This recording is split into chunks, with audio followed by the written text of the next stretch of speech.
ಈಗ ನಾವು front variation middle variation ಅಂದ್ರೆ ಪಫ್ ಏರಿಯಾ ಮತ್ತೆ ಫ್ರಂಟ್ ಏರಿಯಾ ಮಾಡ್ಕೊಂಡಿದೀವಿ. ಚೌಲಿ ಫಿಕ್ಸ್ ಮಾಡ್ಕೊಳ್ಳೋದು ಯೂಶಲಿ ಮೊದಲೆಲ್ಲ ಯಾವ ತರ ಫಿಕ್ಸ್ ಮಾಡ್ಕೊಂತಾ ಇದ್ವಿ ಅಂದ್ರೆ ಫುಲ್ ಕಂಪ್ಲೀಟ್ ಹೇರ್ ನ 3 ಭಾಗ ಮಾಡ್ಕೊಂಡು ಅದಕ್ಕೆ ಚೌಲಿನ ಫಿಕ್ಸ್ ಮಾಡ್ಕೊಂಡು ಎಣ್ಕೊಂಡು ಹೋಗ್ತಾ ಇದ್ವಿ. ಕೂದಲು ಆ ಕಡೆ ಈ ಕಡೆ ಮೂವ್ ಮಾಡಿದಾಗ ಈಗ ಹಾರ ಬದಲಾಯಿಸಬೇಕಾದ್ರೆ ತಾಳಿ ಕಟ್ಬೇಕಾದ್ರೆ ಎಲ್ಲ ಮೂವ್ ಮಾಡಿಸ್ತಿರ್ತಾರಲ್ಲ, ಅವಾಗ ಏನಾಗುತ್ತೆ ಅಂದ್ರೆ ಇಲ್ಲಿಗೆ ಹಾಕಿರ್ತೀವಿ, ಅದೇನಾಗುತ್ತೆ ಜಾರ್ಕೊಂಡ್ ಕೆಳಗಡೆ ಬರುತ್ತೆ. ಆ ಟೈಮಲ್ಲಿ ಏನಾಗುತ್ತೆ, ಇಲ್ಲಿ ಲೂಸ್ ಆದಾಗ ಏನಾಗುತ್ತೆ, ಇಲ್ಲಿ ಸಣ್ಣ ಬಂದಿರುತ್ತೆ, ಇಲ್ಲೆಲ್ಲ ದಪ್ಪ ಬಂದಿರುತ್ತೆ. ಅವಾಗ ಏನಾಗುತ್ತೆ, ಅದು ಆ ಕಡೆಗೆ ಈ ಕಡೆಗೆ ನುಳ್ಚ್ಕೊಂಡಂಗ್ ಕಾಣಿಸ್ತಾ ಇರುತ್ತೆ. ಓಕೆನಾ? ಆ ತರ ಆಗ್ಬಾರ್ದು ಅಂತಂದ್ರೆ ಏನ್ ಮಾಡ್ಬೇಕಂದ್ರೆ ಈಗ ನಾವು ಇಲ್ಲಿ ರೂಟ್ ಇಂದಾನೆ ಚೌಲಿನ ಫಸ್ಟ್ ಫಿಕ್ಸ್ ಮಾಡ್ಕೊಂಡ್ಬಿಡ್ತೀವಿ.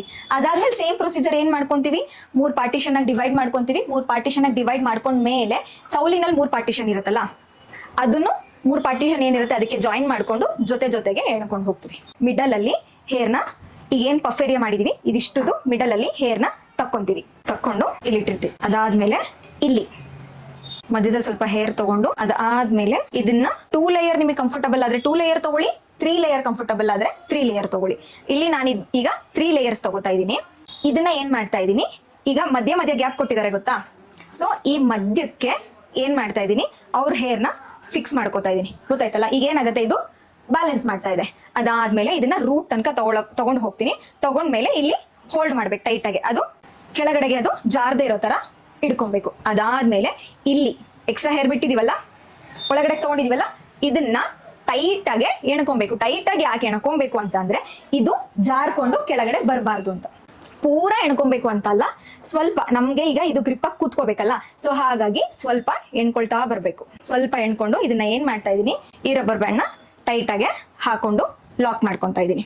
ಓಕೆ ಅಲ್ಲ? ಈಗ ನೋಡಿ ಹೇಳಿದ್ರು ಬರಲ್ಲ, ನಾವು ಸಪೋರ್ಟಿಂಗ್ ನಾವೇನು ಇಟ್ಕೊಂಡು ಇಲ್ಲ, ಅದು ನಾವು ಹೇಳಿದ್ರು ಬರಲ್ಲ, ಗ್ರಿಪ್ ಆಗಿ ಕೂತಿದೆ ಅಲ್ಲ. ಅದ್ರ ಮೇಲೆ ಈಗ 3 ಲೇಯರ್ನ ಹೇಗಿದೆ ಹಂಗೆ ಎಣ್ಕೊಂಡು ಹೋಗ್ಬಿಟ್ರೆ ಟೈಟ್ ಆಗಿ ಕೂತ್ಕೊಳ್ಳುತ್ತೆ. 3 ಪಾರ್ಟಿಷನ್ ಅಲ್ಲಿ ನಾವು ಚೌಲಿನ ಕೂರ್ಸಿದೀವಿ. ಅದ್ರ ಜೊತೆಗೆ ಅವ್ರದ್ದು ಒರಿಜಿನಲ್ ಹೇರ್ ನ 3 ಪಾರ್ಟಿಷನ್ ಮಾಡ್ಕೊಂಡು ಈಗ ಇಂಡಿವಿಜುವಲ್ ಪಾರ್ಟಿಷನ್ ಜೊತೆಗೆ ಅವ್ರ ಹೇರ್ ಜೊತೆಗೆ ಏನ್ ಮಾಡ್ಕೊಂಡಿದೀನಿ, ಚೌಲಿನ ತಗೊಂಡಿದೀನಿ. ಸೊ ಈಗ ಎಣ್ಕೊಂಡ್ ಬರ್ಬೇಕು, ಈ ತರ ಎಣ್ಕೊಂಡು ಹೋಗ್ತೀವಿ. ಗೊತ್ತಾಗ್ತಾ ಇದೆಯಾ? ಸ್ವಲ್ಪ ಕ್ರಾಸ್ ಮಾಡ್ಕೊಂಡು, ಫುಲ್ ಟ್ವಿಸ್ಟ್ ಮಾಡ್ತಲ್ಲ, ಒಂಚೂರು ಟೈಟ್ ಆಗಿ ಅಂದ್ರೆ ಹಿಂಗ್ ಕ್ರಾಸ್ ಮಾಡ್ಕೊಂಡು ಇದನ್ನ ಹೀಗ್ ಮಾಡ್ಕೊಂಡು ಹೋಗ್ತೀವಿ ಎಣ್ಕೊಂಡು. ಸೊ ಸ್ವಲ್ಪ ಲೂಸ್ ಆಗಿ ಇದ್ರೂ ಪರವಾಗಿಲ್ಲ, ಉದ್ದಕ್ ಬರ್ಬೇಕು ಅದ್ರಲ್ಲೇ ಅಂತ ಅಂದ್ರೆ ಏನ್ ಮಾಡ್ಕೊಂತೀವಿ ಅಂದ್ರೆ ಇದನ್ನ ಈ ಡೈರೆಕ್ಷನ್ ಅಲ್ಲಿ, ನಿಮ್ಗೆ ಕೂಮ್ ಮಾಡ್ಕೊಬೇಕಾರೆ ಹೇಳಿದೆ ಗೊತ್ತಾ, ಡೈರೆಕ್ಷನ್ ಮಾಡ್ಕೋಬೇಕು ಅಂತ. ಗೊತ್ತಾಗ್ತಾ ಇದೆಯಾ ಇದು ಹೆಂಗ್ ಮಾಡ್ತಾ ಇದೀನಿ ಅಂತ? ಇದನ್ನ ಹೀಗ್ ಮಾಡ್ಕೊಂಡ್ ಬರ್ತೀನಿ ಡೌನ್ಗೆ.